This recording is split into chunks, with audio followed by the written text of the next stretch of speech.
Et puis, Nazaki, na caractère, je voyais. Et Zaki, tu as des blessures aux intérieurs. Moi, tu fais nous, ma cambre. Je garde ça dans mon cœur. Non, ce n'est ni par ma force. Ce n'est ni par ma puissance. Ce n'est ni par mon intelligence ou ma sagesse. Parce que tout ce que j'ai, c'est Jésus. Tout est grâce, tout est grâce. Dans les Angolou, maman Mariam, et Emma, tu vois, tellement nga, na kanga mina Yesu. Yesu na linga kanga. C'est quoi le but? Le cœur du roi est entre ses mains.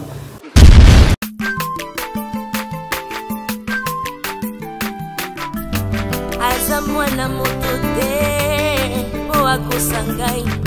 Abongwani pete, boa wangana. Nzambe ya le Nazarien, le Nazarien, le Nazarien. David Nazamba, ayebana kitoko kuma mukondima. Atako babakola ki mafuta na musakolima. Lelo ya yobolingo ebakeli le Nazarien. Lipamboli oye mona na katempeni mama kantelobi. Kolapie mapapu, masopi mafuta. Toko kisi ena elongo na nzambe oyo babenga na makomi Jésus.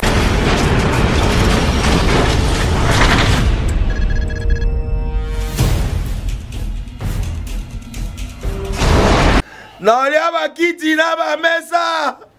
Ah, atanya ukondoko. Namona yo. Achayo na mwamba.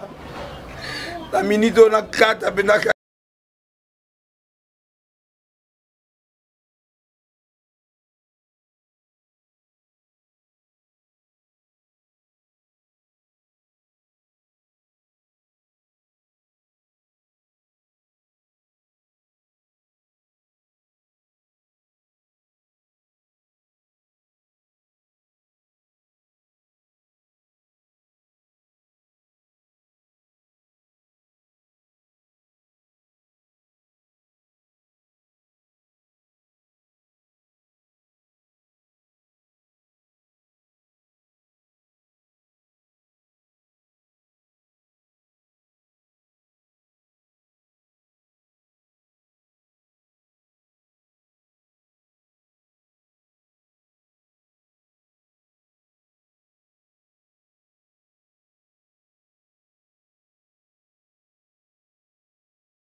Mama kama zilo kasete ya kokota na bandako na bino, na ba telefone na bino, na ba kiosque na bino, na ba biro na bino, meye wana ingeli.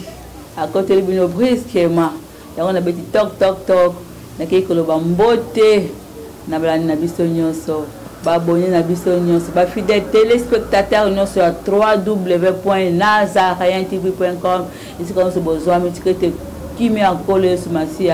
Et Oumela Omabota Mabino, nous avons un spécial témoignage. Hein, Balandinanga. Spécial témoignage pourquoi? Parce qu'il s'agit d'un Mbotama, d'un Mutumoko, Mutangonani, Bokomona et Sima. Mais il y a un Mutuana, autre c'est le spécial témoignage. Nous avons un bande, Konango Basimbi, Masolo, Masini, Atil Absolo Embo, Tokumi Sanzambe, ou à Pessingana, au Pema Mokola, Lelo, Régie.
Partout, dans tous les 5 continents, en Afrique, Amérique, Océanie, Asie, Europe, partout vraiment.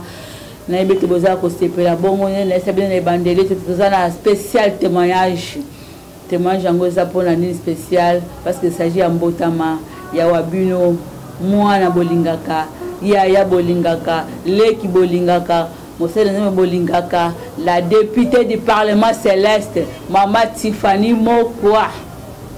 Humble savant de Dieu, c'est là sous poupée de l'éternel. Produit fini en Zambie, des apôtres Dieu par bonheur pour son nom, Mikolo, yo, Ezamukole, Mbotama, Maman Tiffany Mokwa. Bonjour et joyeux anniversaire. Shalom, merci, Maman Mariam Piam. Le pays d'Akina nous bébé, donc, au pays d'Ana Bazé, nous sommes le 13 novembre, des jours en Mbotama, mais il y a un peu de jour, nous avons le Lombote. Oui, na pesi na Nzambe merci parce que jour ils a ngaité ils en ont Nzambe pour ça ba jour na yemoko abombi azon apesi le coup faisons en pas na yemoko na pesi Nzambe merci pour na mkola lelo et c'est belle ici parce que tous aki na masuwa moko kombo na 2017 ye wazaki mokumbi na yango na bato bandima kokota na masuwa na ye yemoko asala ki yango. Alors tozokende to ba misu ba koyaki ba misu ba kitisaki bango ba misu ba koma kite donc biso ba tozoke maleme na destination ti inane na ngai ikoki lelo donc inane ngai ekoka le 1er janvier donc yanga eza mokolo lelo donc inane juste je bénis Dieu que l'honneur, la gloire, la puissance ezomaka panaye parce qu'il est mon amour, mon appui. Et puis je dis merci à ma maman, surtout à papa. Merci aussi à mon mari. Merci aussi aux enfants de Dieu partout puisque vous allez dans l'équipe les Nazaréens, dans les Nazaréens, dans papa Michel Mokoa. Mon papa que j'aime beaucoup. Donc, papa Michel Mokoa, tu peux si on beauté. Ils ont Nzambe pour mes coloniaux soit les Nzambe ba jour ani za Nzambe za yangati. Deuxième il y a bateau ba sepela qui tout mo ya na mukili. Donc ba parents. Les photos sont c'est bon. Ngako tout ça pour na ba cadeau ba pesa ba parents. Ah bon? Ah ouais. Donc mon anniversaire on ba cadeau lo pesa ba ki ba pesa pour yo seni. Nga seli lote. Nzambe ngane na kamata na kepesa Nzambe action de grâce na nga yango na commission na peso merci. Alors deuxième ba cadeau faut ba pesa ba parents. Ba parents ba sepela que mutumoko boye to bengisa yaya Donc je dis merci à mon papa que j'aime beaucoup, Papa Michel Mokwa Siara. Merci. Je pense que Michel Mokwa kozali baku ya kolanda émission basala un peu ba remerciement pour te pas moi na yo lingaka mingi ekomelio. Maman Tiffany Mokwa balinga ko mingi boy pona nini? Pondé naza na vivaka na yo tous les jours, ba appel kutu kolobate, ba SMS kutu kolobate. Pona di bat balinga lingaka ko mingi Maman Tiffany Mokwa. Tout est grâce, tout est grâce. Na oyo santa basala na batana mokili. Tout est grâce, tout est grâce. Donc ils ont ngolu maman Mariam et ils ont Emma. Tu vois, tellement nga na kanga mina Yesu. Yesu na linga kanga. Ce qu'on le cœur du roi est entre ses mains. A manipuler on. Le quoi nga la linga mai pas nzambe. Parce que Emma ils ont kanga na batone surtout baza jinga jinga. Vous comprenez ma Marie. Donc tellement aux nzambe, aux chrétiens ou pas. Mais si vous êtes l'élément le colanga na royaume, au linganga kaka. Et ça parce que ni parce que je fais les émissions bien ou ma paix. Pour battre la émission le kanga bazali. Ou ba le kinga kitoko bazali. Mais pourquoi seulement nga batmi balem cette balinganga mingi? Il y a aussi bat bainanga, mais bat balinganga na santango basé belé et belé et belé. Net sur la tuni bango ma bal banalinga yo certificat. Donc c'est pas moi, c'est Dieu parce qu'il trouve en moi identité à royaume à tata bango qui est notre Père qui est aussi Jésus-Christ de Nazareth. Kaka na cadre na bandeko bandenge bandeko basepelaka no balinga ko mingi za ndeko moko ya mobali aza artiste peintre bato bapenyaka ba tableau ya lolenge na lolenge aza muto ayebi yo malamu pe aza molandi monene na ba émission na biso kotaki na Facebook na yo azwi photo na yo a peintre yo wana na osenga na régie basi ya biso na no bilili ya tableau yo aya ko pesa Maman Tiffany Mokwa lokola cadeau à l'occasion anniversaire.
Merci Maman Tiffany Mokwa, je pense que lundi bilili malamu omi moni yo moko cadeau surprise oyo ezaki prévite et ça le ndenge nini.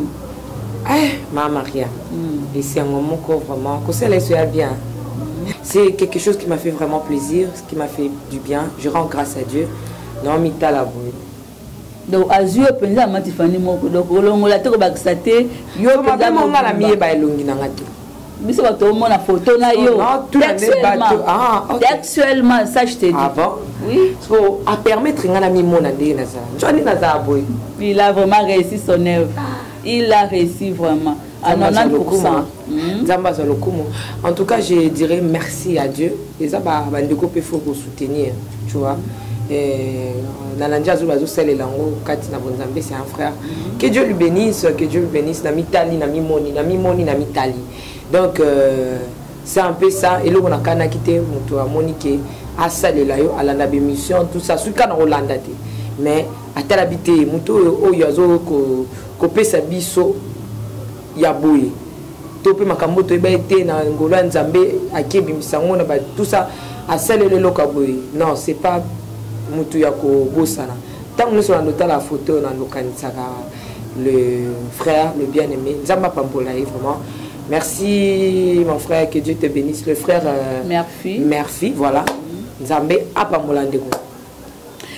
Oui, tozoko bakaka na spécial témoignage na biso numéro affiché na ba ya ba écran so na posa surtout Maman Tiffany moko ba joyeux anniversaire et que les bienvenus Maman Tiffany moko biso bo toza zinga na tozala kana yo tous les jours constant na sala moni ko linga nzambe mingi Maman Tiffany moko et puis on s'attache na ye penza kota na bolingo parce que na landa ba émission belé bat ba yamba yo beta masolo ndenge nini obongola motema ndenge nini na aja mko ibaka nzambe mais eloko pende ça que on s'attache na nzambe on a vraiment pour na mona yo na ye penza coller serré eloko ni motivant penza kokanga na nzambe wana na lobango eloko motivant kokanga na nzambe nanga mona ye bango na lukana ye ba nini opende ça que na kanga na nzambe mais na sataka kati na ngai bolingo mo tindika ngaka na kanga mana mutu mo boy na sala na ye donc sur la bieza pona pema ezamba tso na pema kanga mani na nzambe te ya sur na lobeza pona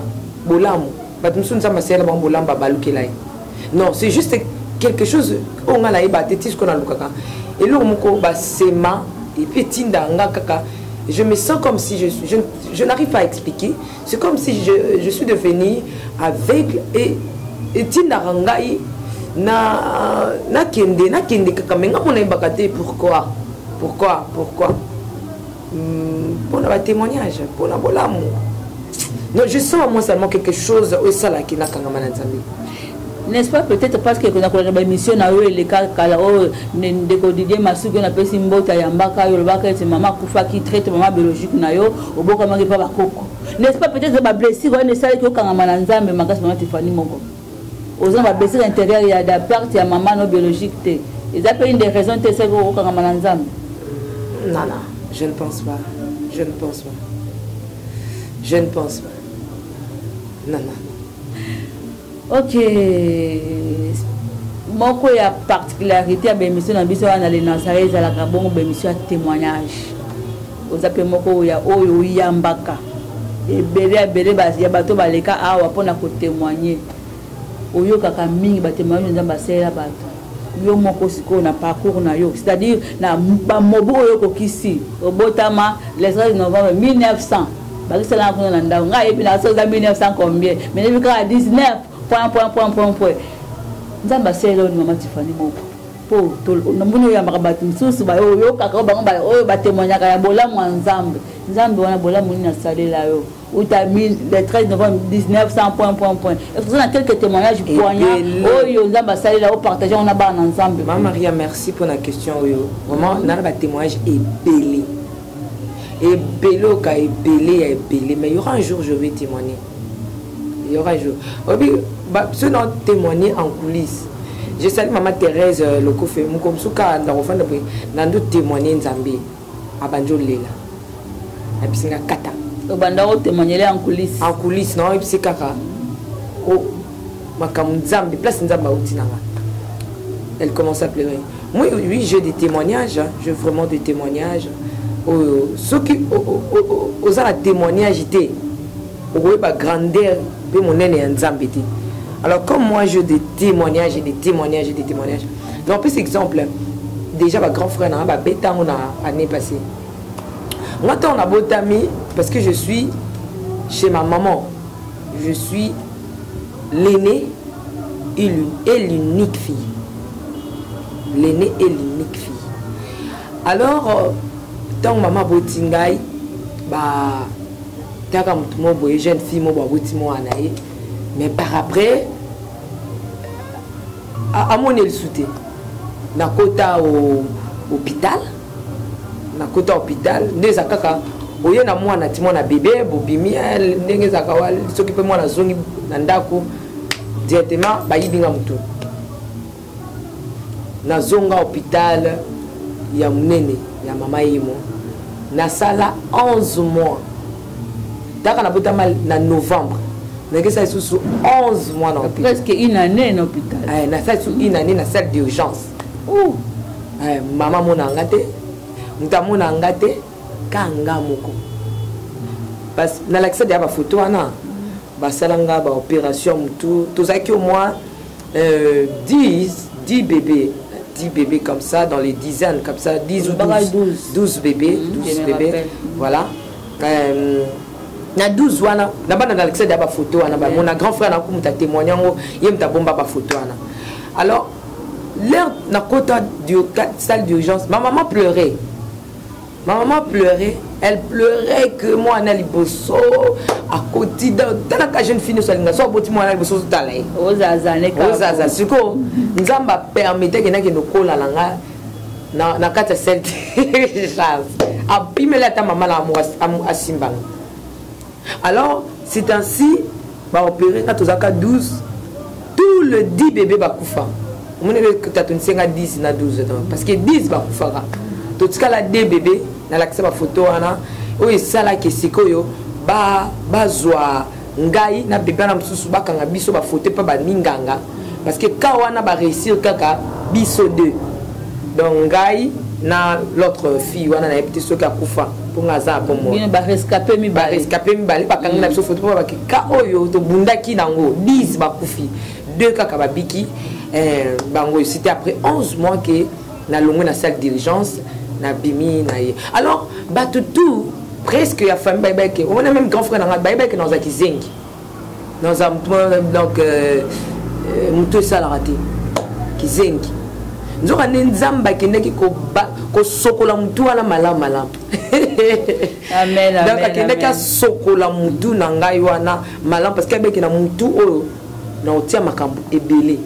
Alors la bimi na hôpital nazo kola langa normal ba mona nesika na koma kizengi et ba comment constater que mayele donc mayele ndezozala mayele zozala quand même j'étais timide et hormis ça na komi na ba âge ka bo moi na ba 2 ans na beli asthme maladie à paiement sauf faut pas se poser la question mais yo yembaka asthme ngo sorti lelo na so na asthme kanginga et yo tikanga na âge à 11 ans.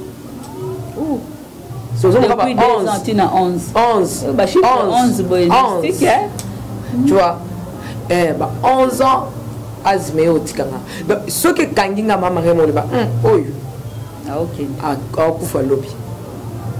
Et c'est comme ça, la belle asthme, tant comme là 11 ans.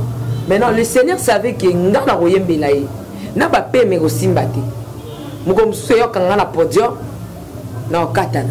Ngana ba no sala le musala ko loba mon comme ça kanga manga na plateau habiter la princesse nanga ko continuer na ba asma modèle à beauté aseni wa toujours ba combat ya moyina et que mona ba no yembela nzambe to PCP ma pour permettre ko yembela nzambe ko longola maladie ya asthme a longoli yango na komi nanga bien na koma bien donc la yembela nzambe bien sans paiement sans quoi asthme kenda parce que tout le monde qui n'a pas prière dit et qui n'a encore prié on a senti que asthme ça n'a pas donc pour voir que c'est l'amour de Dieu na bima na hôpital kuna na makasi prière tasko yo ke na pas quand ba prière penza ça la penza voilà que maman mon père qui na obélisa moi na la shinda baba et ça la raté donc na betap na ngebele na ba témoignage na nga mingi na mona eza makambu ya ba prière te mutu moka ya shika non na bima la nga na hôpital kuna na prière à mutu te na prière à nzambe moka salenga il intercède pour nous na bel na asbe na prière à mutu moko te na prière à nzambe otaki na zana kati ya ba projet tu sais maman Mariam so zana kati ya mabongisi ya nzambe ye moko ba ndusala longola makambu so tia pousser yo na kati ya makambo abongisa pona yo. Tu vois, c'est un peu ça. Témoignage est épelé. Moussous na kobeta o sepel sanga balongo langa 2 fois en accident sans prière, mutalongo langa na ibaite 2 fois. Balongo en accident, c'est-à-dire mon comme sous nazoya wana na écoute na kato. Na zena kato. Wana sambila na kato. Na maison mère. Alors nazoya na oya arrivé quelque part on a ma tété nakutani na ami mokoboe aibisingai atifani outi wapi nga ami na nga pas témoigner na ba témoignage nanga na bino na outi na nga kotala bana parce que nazaki monitrice na catholique nazaki ya mobati voilà alors aibisinga non nga pena ko so bana na biso awa zelangai po na umela te na kota na zo bana boto kinenzi yango parce que tu as na quartier moko na Maindombe ya zalaki na wana matete na mai ndombe yesu ko ya kozwa bana na mai ndombe aya kozwa ka bana na mai ndombe mena ebandela mai ndombe na ba numéro 1 biso koza ba 70 alors tant abisika zela ka na prince awa wanga na oya na telemi na ozeli akoti kuna aumela mama renete sur Zolanda. Oui, très bien. Alors tant aumeli abimi tant abimi azune pe bana ngote tifa ba ba mo boyo tika bana toke na biso mama ngabla to longwa to kaka place on la télémaki mutu keye e beta eleki wana place na télémaki na mir na ozela e beti mir e tobola mir wana ne se kitisi banda kwa nani se zalaki ngala beti ka depa ya pam Jésus obi na hôtel la banjolela déjà penza liwana yo vraiment na ko longa ka depa longwe kaka bona ki mutu ke e ko isa mir wana mobima deuxième eza on a betaka na betango déjà na lela très en passant na uteka makamka ya qui cherche voilà ba cette époque wana moi ce qu'on a comme l'église de réveil na comme belanza et tout ça na uteki ville na ozonga na université wana na zoya na ya j'étais tellement fatigué na tek mutuna se et du coup na kikaneti ba et puis singala tala liboso lorsque Nathalie na moni voiture ezoya voiture en ezoya mais mutonga longwe makada a traversé ma bordure azoya mais azo bundana na kati ya volant azoya ya alors il y avait des gens qui à l'université ba maman ba te kaka tout ça maintenant aya ngapi na ya maintenant na ezaki sur la force c'était même maintenant longwa qui y a déjà banoko ya njoka de vitesse et frère ba benga frère ici là qui azoya ko atali batu bazaki kune bela bité na ko boma batu belé boité na anglais na ngana zakinga moko abi vomie na bomata mutu moko kena lokota ba njoka na pepa nzambe calculer c'est mususu amen nzambe atake batoni somo nebele wana rien du tout mais moko na simane ba na ozo moi 2-3 âmes alléluia on comprend ma Maria yes quoi mon naka mutu moko voilà pourquoi je vais dire à un enfant de Dieu, à une femme, à un papa au cause là ba mono yo mo me katina yo oza yo mokote oza la batte belé o nzamba ozela yango photo celle la ka nzamba tu vois alors aya bien alongola tanga moko moto ya linga longola ye moko aye abe mama na lukana zungu sa film wana me na imaginate donc ka ba doganga moto akufie ba tu bazoya alors là na banda ko ya excusez-moi na ba alors il est kebele là na banda ko ya nakutana ki na un vieux ya veni na pisaki ka bonjour lesko aki muta kufie donc ayebi ke petite sœur ngale mnaleki wana aye mbangu pour que aye mta yebi ngaya koyeba ke kopesa adresse nanga le batu na ngasko na eloko na yebaka balungu batombola kanga et puis babwaka kanga côté mususu okana yebaka na monaka force moko yezuinga etombolinga et puis babwaka nga penza ya kobwaka na otelema na pour mabele voiture d'avoir vu quelqu'un tu as senti seulement j'ai senti et seulement dit tico donc nde ba dit tico tac donc la vitesse moko na koki ko na koka ko cibler yango te donc ka papa ba déposer au côté mususu alors et voiture ane ya et buka donc et traverser côté nazaki et buki bois bar moko zaki wana et kitisi ba mionyo sur ça yoko ba ipsanga lia soso osambelaka ngesko na somo na banjolela osambelaka mamoko muta bandeko témoigner za ki frère on a pesa abi o c'est en abiso ya embelaka biso wana osaka na baaji noko koyi baba yo na ba ne belé penza te na ba 2000 kaka quelqu'un ba 2009 si pas 9 10 je pense 9 10 donc aux hommes qui bola mwanzambe ezali et les qui est belé les Jérémie à lobby était avant que toi Tiffany Moko tu ne sois formé dans le ventre de ta maman il te connaissait après je veux qu'on permette ma bonne comme parce que dans un projet me là pour na yo caractère aux gens maman Tiffany Moko tu sais que tu es une femme de rigueur hein? Ah bon une femme de rigueur une femme décisive, une femme au soka bandi likambo à la chaka ta comme on a na souka o akeli l'habitude de pas maman Tiffany Moko. Une femme de personnalité décisive aussi qui travaille comme un homme. Hey. Où tu as acquis tout ça? Bon, zanano eloko esalanga na caractère oyo ezali nzambe na bongisa yango, vous voyez, ezali ba blessures intérieures. Voilà pourquoi j'aimerais dire à un couple, ouais, j'aimerais dire à un couple, il faut bien donner l'amour à vos enfants, soyez unis, afin que nzamba sala ki boza ensemble beaucoup ça bana na bino, c'est un peu ça.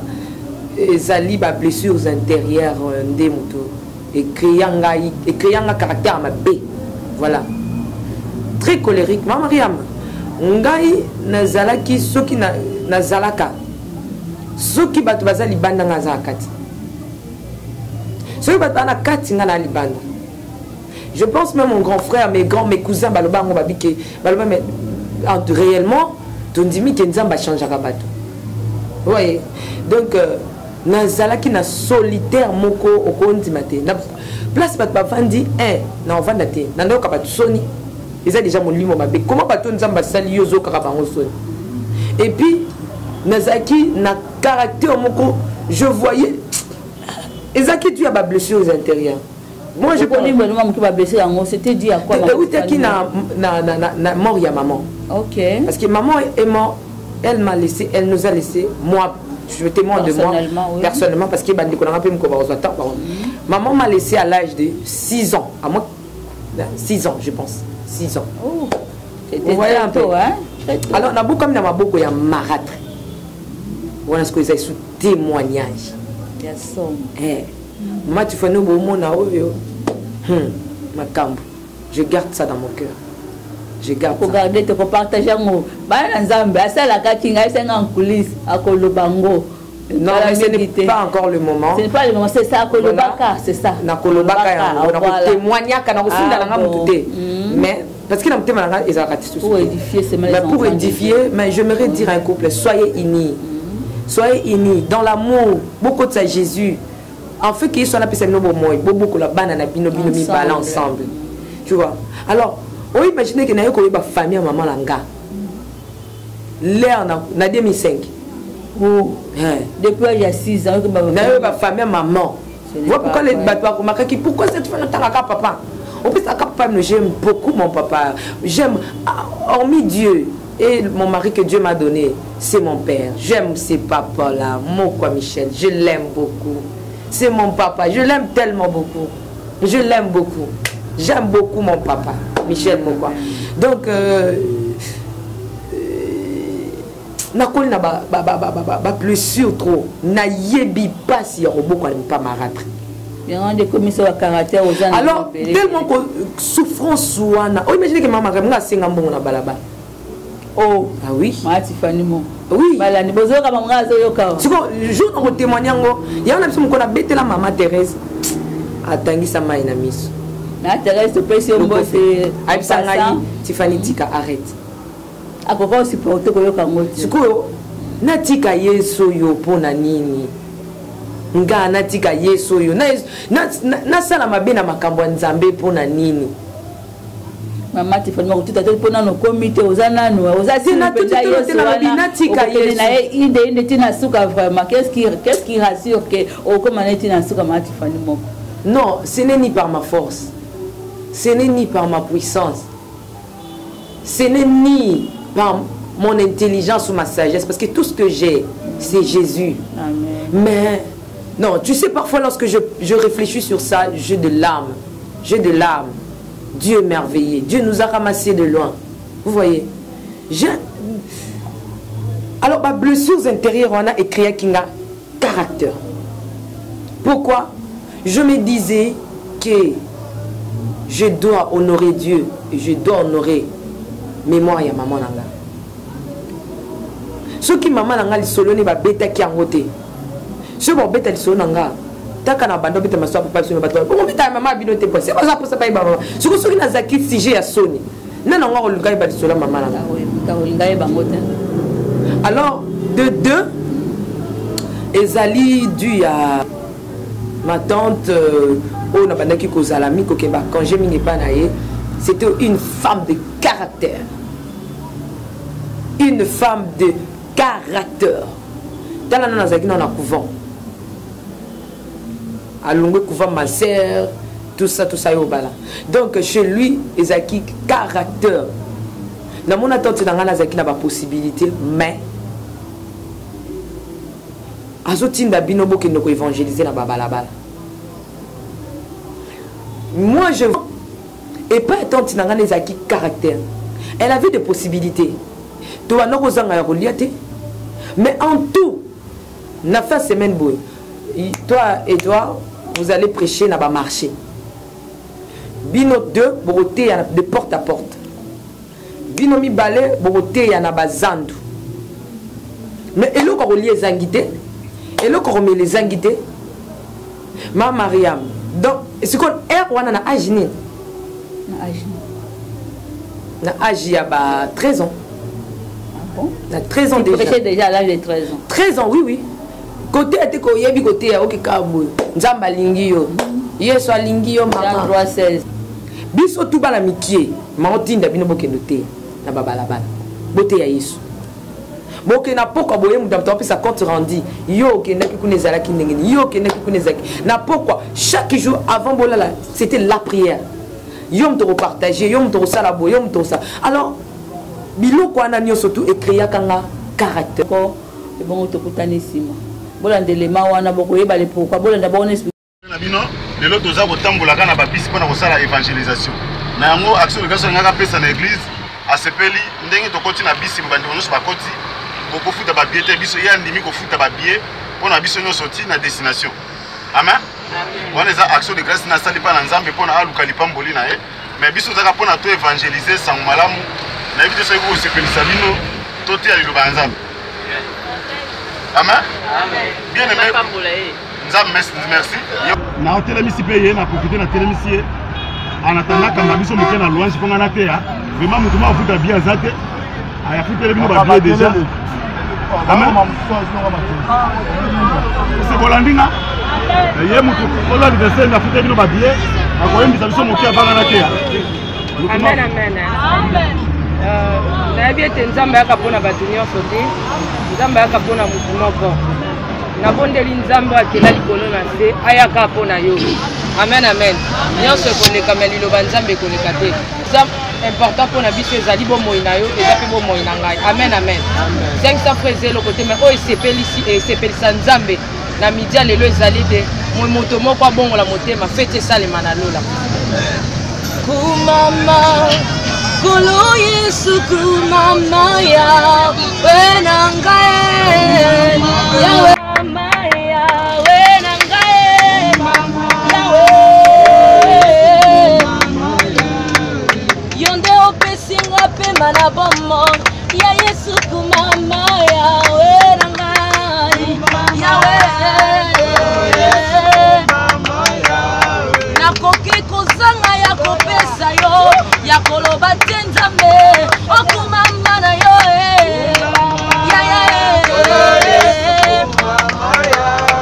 yonde mopesi na pema kolo Yesu okumama na yo okumama na yo okumama na yo mbona ye kolo o ya pesa ka elonga mbona ye kolo o ya batela kanga mbona ye kolo o ya batela kabana nanga mbona ye kolo o ya batela ka mobembo nanga mbona ye kolo oyo akela ngai moto mbona ye kolo oyo akela ngai moto mbona ye kolo oyemba kumama Alléluia. Oh Nzambe nanga Shilo Nzambe na balayama Nzambe na lola Nikondi na moto anetola Shilo oyemba kumama na motema na yo na kati na yo sanjolama libelana oyemba kumama oh alléluia oh alléluia merci Jésus alléluia alléluia alléluia oh toko yemba toko bina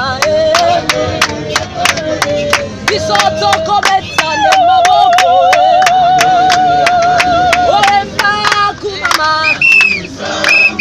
alléluia oh ya ya anesolama libera oh yeah amashia éternel parce que tu as dit dans mais bien que ce qui m'a dit qu'il y a na sambelaka moto nyonso loboko eza likolo eza bono moto nyonso akotombola loboko parce que lobi moto nyonso aza na église mais problème na ngai eza wana te problème na ngai eza kosambela eza mabe te eza malamu mais tozotala ndenge nzambe asalaki mokili na ye bien aimé yo oyebi histoire ngai nayebi histoire meme na baklasse tozwaki yango bible ebiki asalaki bikelamu ebele premier jour asalaki banyama deuxième jour asali boeti ntango akomi na sixième jour nzambe alobi ke faisons l'homme à notre image amen cela veut dire nzambe akesanisi mutu na bikelamu mosusu abi tosala mutu me azala na elilingi na biso ndenge ngana tozalaka na image ya nzambe soko miyebaka te alors nzambe azwaki mutu asali mutu asali mwasi asali mobali mpona kokende mbangu azwi atie bango na kati ya jardin d'Eden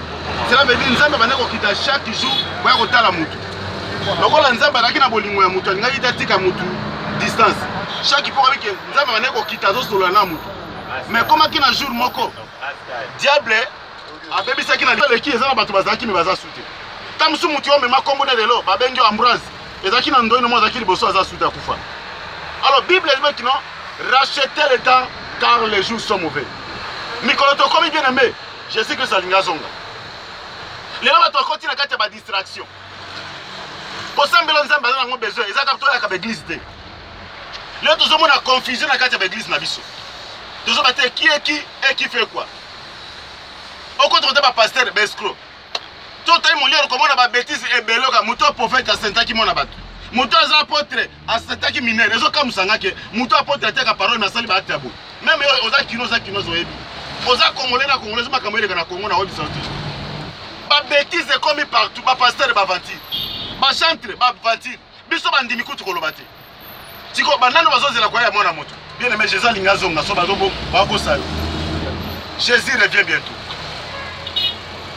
alors Jésus akozwa te bato osambelaka nde Jésus akonte non Jésus otala repentance tala mutu moko na kati ya bible abenge na kombo ya Zaché obi azalaki mutu mabe azalaki babi mokongoli ya pako azalaki moto afutisaka baimpo boyebi bato ya leta kombe batrakaseri baza nango so oza moto ya leta limisanga babi Zaché azalaki ndenge wana ndenge ozomona lelo bapolisier tracasserie lelo bachauffeur eta mosusu aza respire toleka bakangi mutu reflecteur eza te mpo na nini tracasserie babike Zaché azalaki mutu ya marke wana Zaché atrakasa bato me mokolo moko akutanaki na mwana pa te mokolo moko monika okisangwa Jésus Christ babi mutu moko azobikisa bato Jésus jasabi non akiti na nzete place azalaki ayekolakisa kolokenge na bongoli motema si bolandi élément wana mama Tiffany koteya kati na babisi jour ya anniversaire na ye le 13 novembre mama Tiffany moko jour ya anniversaire ya monete monaka communément na mokili oyo tozali ezalaka nde jour ya teke mwa fete mwa soso akotumba mais yo ndimi oyo otala babisi pourquoi osali mwa manifestation te otie mpe na internet mpo ozala makoki ya kosala yango mpe obambi anniversaire mama Tiffany moko amesa eyindi awa na bavin na mwa biloko okanga oprefe okende otala babisi pourquoi osalaki eloko wana mati emati yo ndenge nini obanda otala babisi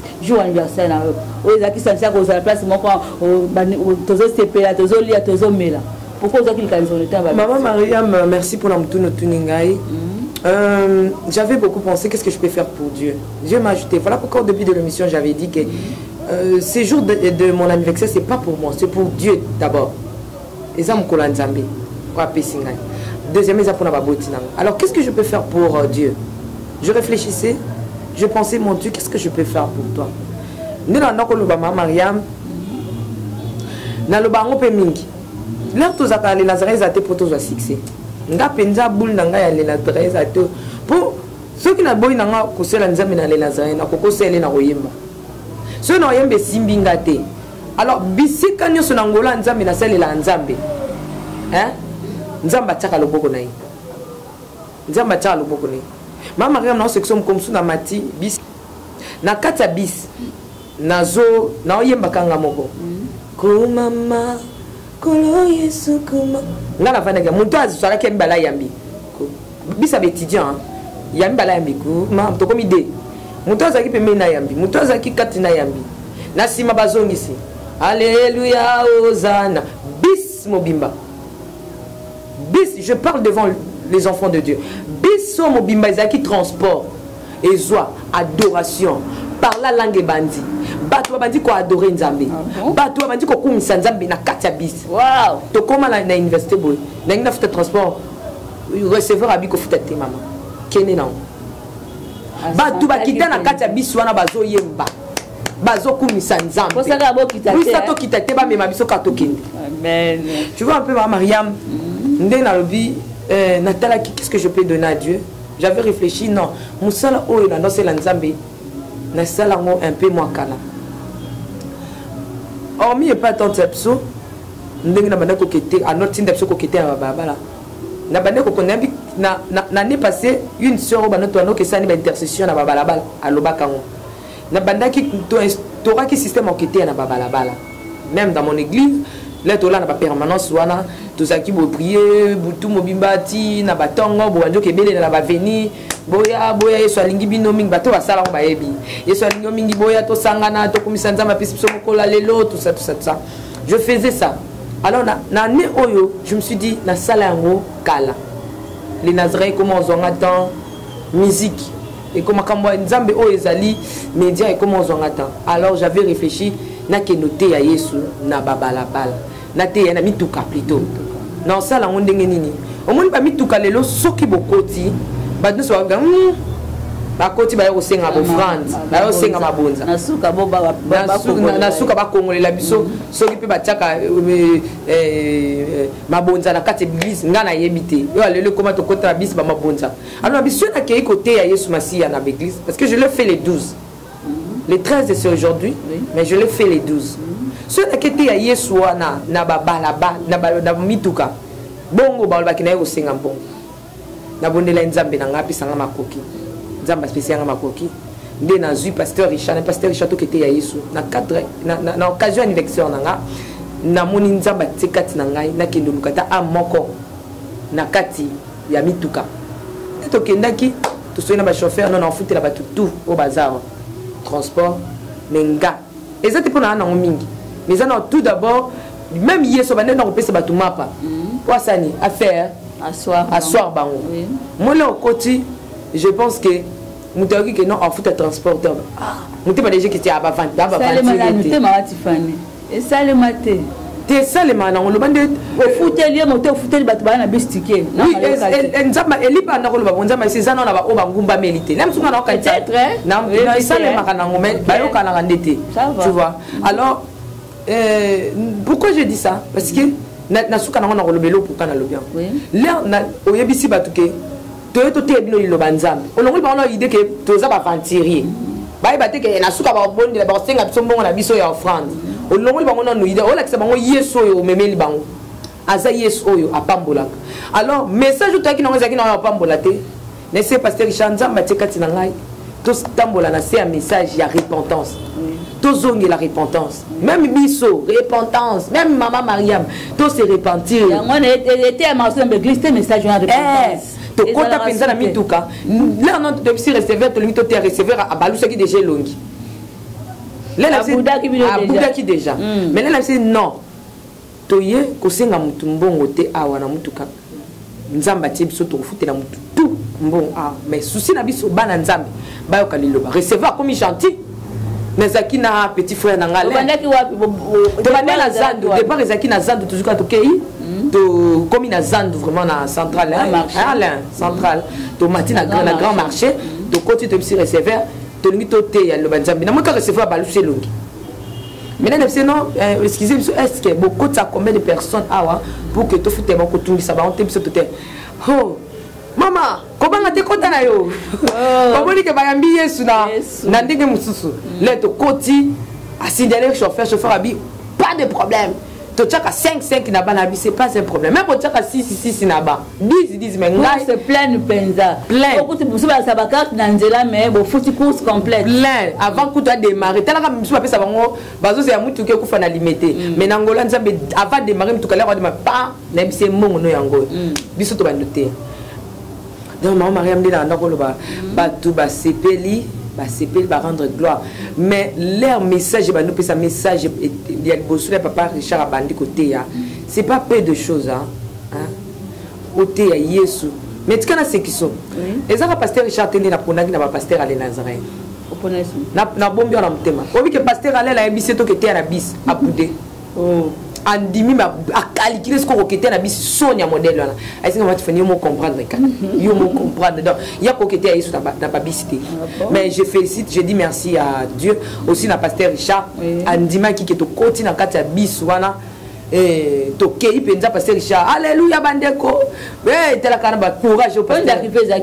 De départ zaki Zando ti Pascal. OK. Ti Pascal, to na Pascal, to na yembisi, to parler de la part du Seigneur pasteur Richard Patei, tout ça, to yembisi bana nzambe bozonga Yesu to te ki la repentance. Pasteur Richard na l'air azoki maloba, makamwa lobaki ezongi sakingai makasa lobiki tozo lukaka bato basambela raté. Mais Dieu a besoin de la repentance et la vraie repentance ko bon la motema ya solo sincère voilà. Donc au consambele c'est bien bon. Ko ganga ke ngala sambela kananga c'est bien.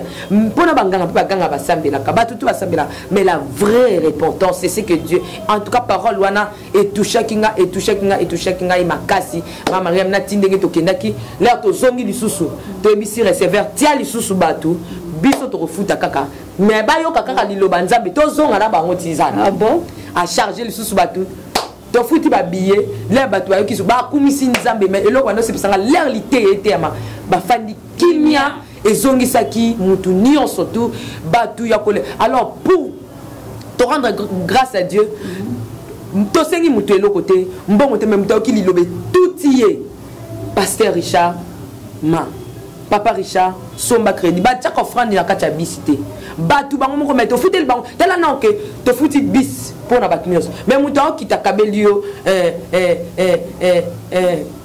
kabelio 2000 francs 3000 francs. Ah bon? Oui mais yo futel la que on nga futa bis de 500. Tu vois une manière on va faire asseoir nan bat bato bazaki na ba lekinga ba mbongo misika na mutu kana. Mais pour que pas personne lito ba mona parce que aventure comme belé maman ka ba konta mitu ka ba osenga batu mbongo mais pour personne no lito ebisi que non nga la futel batile so bis mais bo pesa ka lito e pa Yesu masiya bo ka lito banzambe. Tu vois là to zongi pe to tie batu susu to memi bango ti to kiti la to kiti kutu ba regretter ki ba ka seto ke na bango susu ti zandu mais malheureusement to suka na bango na quelque part à côté zandu biso to kiti to zongi na to ko kumisa nzambe c'était bien. Mais qu'est-ce que les tombes nous jouent? Tu peux profiter nous tirer dans la salle d'évangélisation. Est-ce que tu vas me payer tout au long il y a parcours? Oui, pasteur Richard Ayambi c'est batu Yesu. Les tombes nous jouent biso to yé na biso to bois qui de l'oni to tche semence. Mon bois qui m'a azali.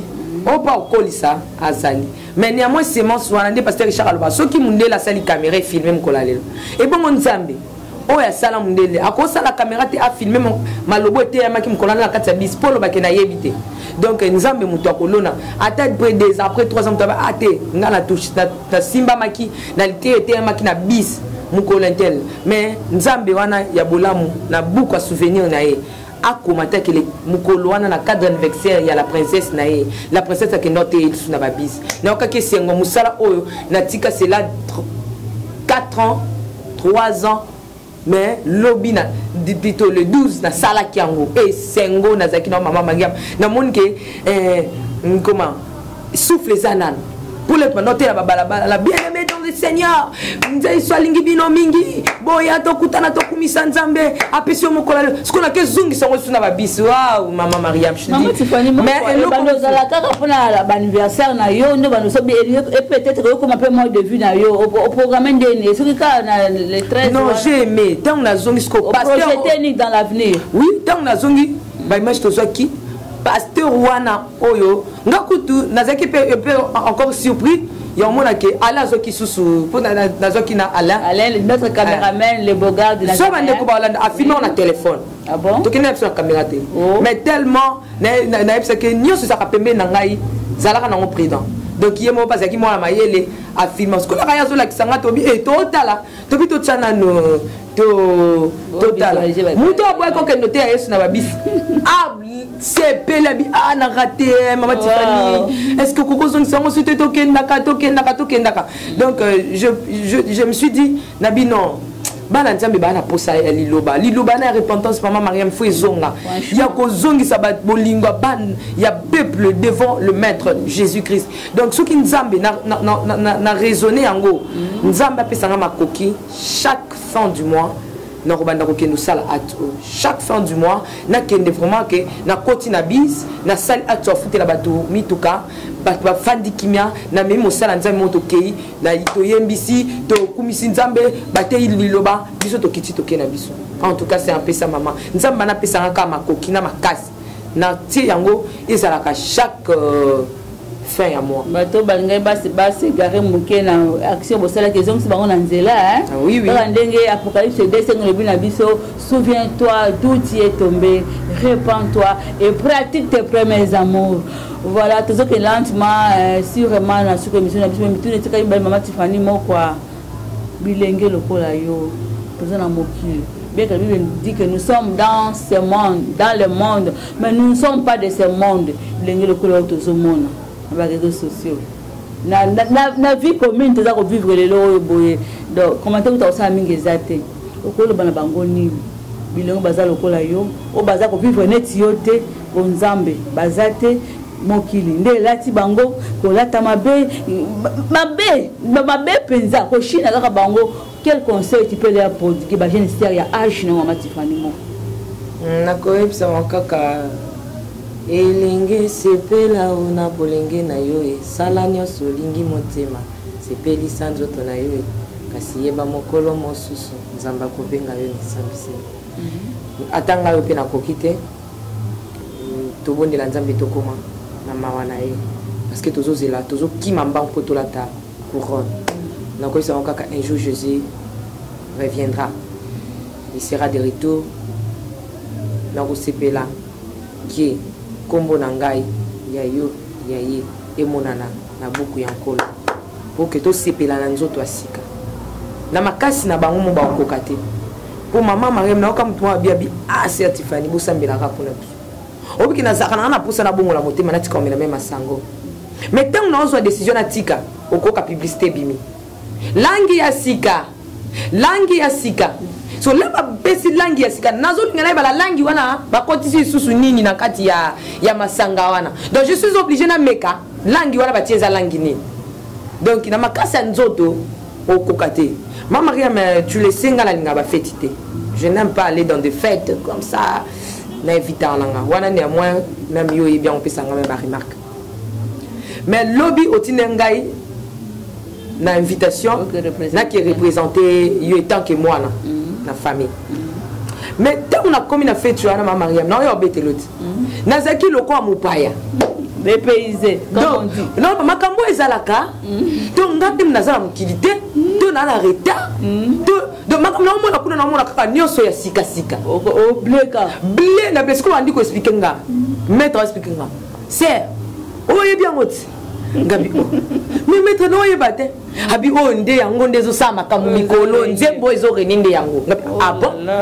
c'est zana la kiso dansa ngo monde baso kita yango ndezo nabi my god Seigneur sunga la homme ketika ezo zanga ngai pour que na mona yo na mi moni mupa esenga bien na mabe na bi Seigneur na zana mukilito na mukilité de makambo nyoto tezo le kana ngala fanda kana Congo nazalaka mais nazoye bango te ba danso na ba nzembo donc na utimbo kanini donc c'est un peu ça jeune beau ezana makasi na minote nzambe oyo asunga kanga asutena kangai malembe azuko faire avancer ngai na koyekola kobanga ye asimba na nguya molimo mosanga asimba pe yo atelemisa yo pour que un jour tokutana ngala baka mama Mariam nzambe ngai na osala azonga ngana mona ete Kogango ni sutunga la ganga ka butu na moi. Yesu Masia yanga la monete. Na salim salani. Fallait que natika na bisengo na ngai na ndimi. Après un jour Yesu na yana monete perte. Nena linga perte na commerce. Nena linga perte na koteka na ye. Nena linga perte mutu moko ta linga perte biso to linga bénéfice. Même na makambo nzambe bénéfice na biso ezali mukolo Yesu akoya to kutana na ye enlever to ça enlever et puis to la ta couronne un jour to vivre na Jérusalem yasika. C'est un peu ça.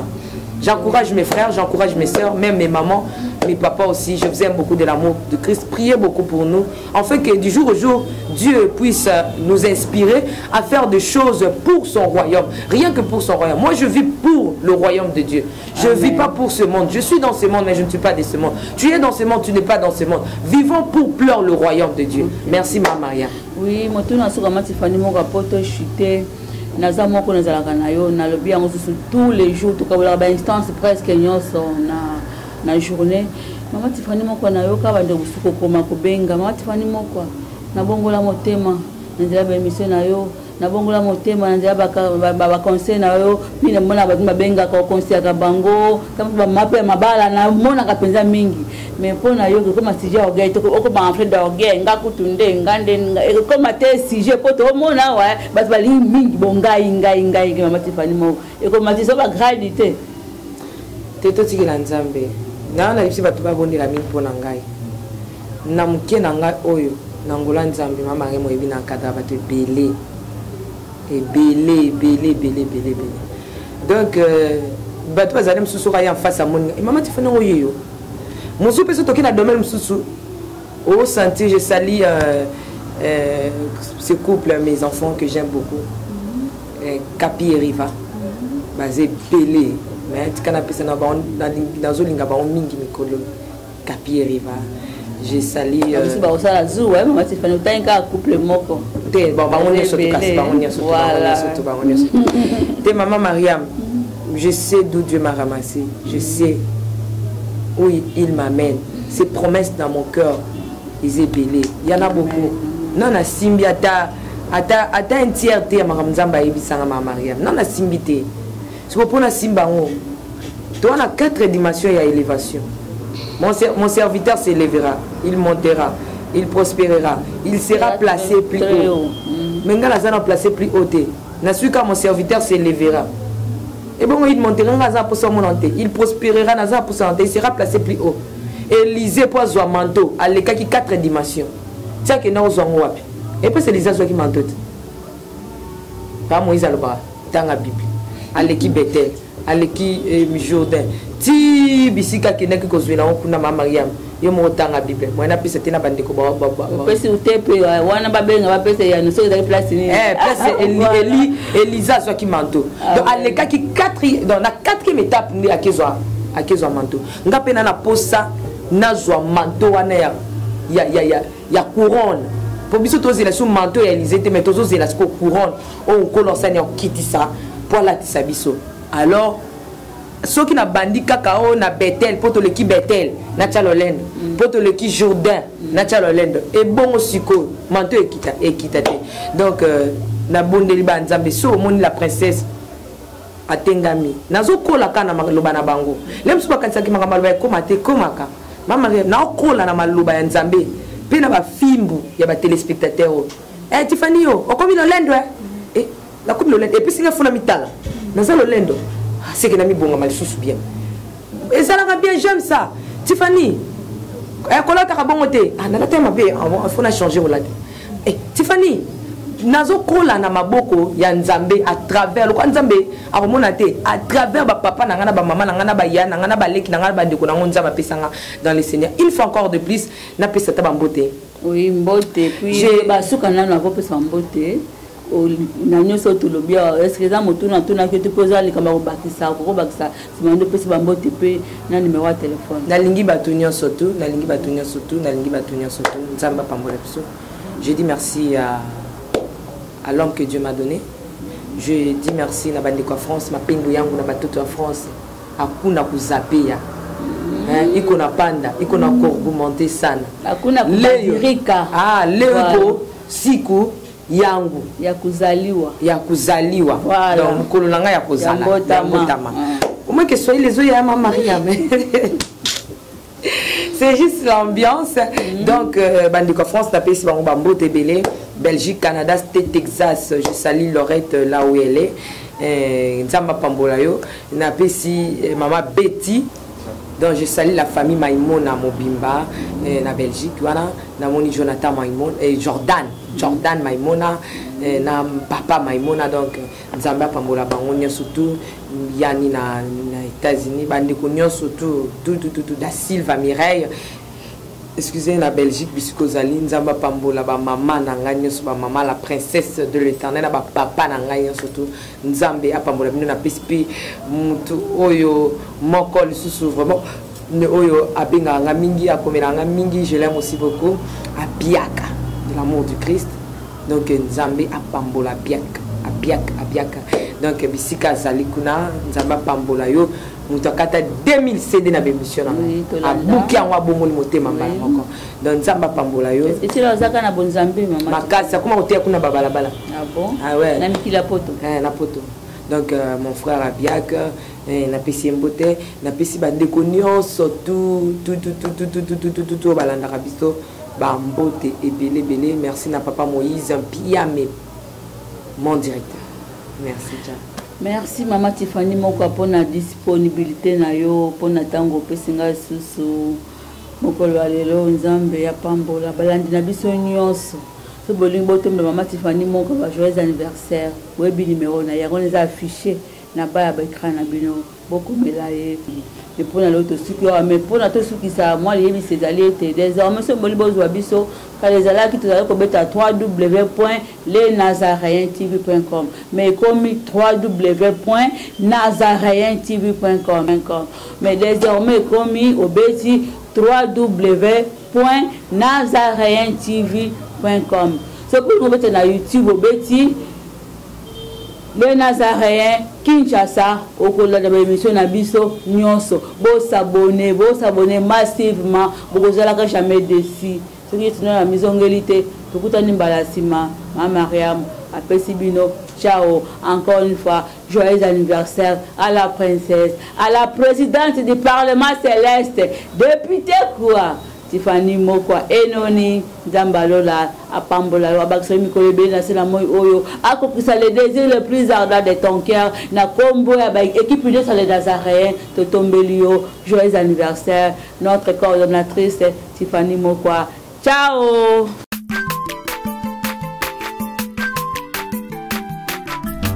Aza mwana moto te po akosangai abongwani pete po awangana nzambe ya le Nazarien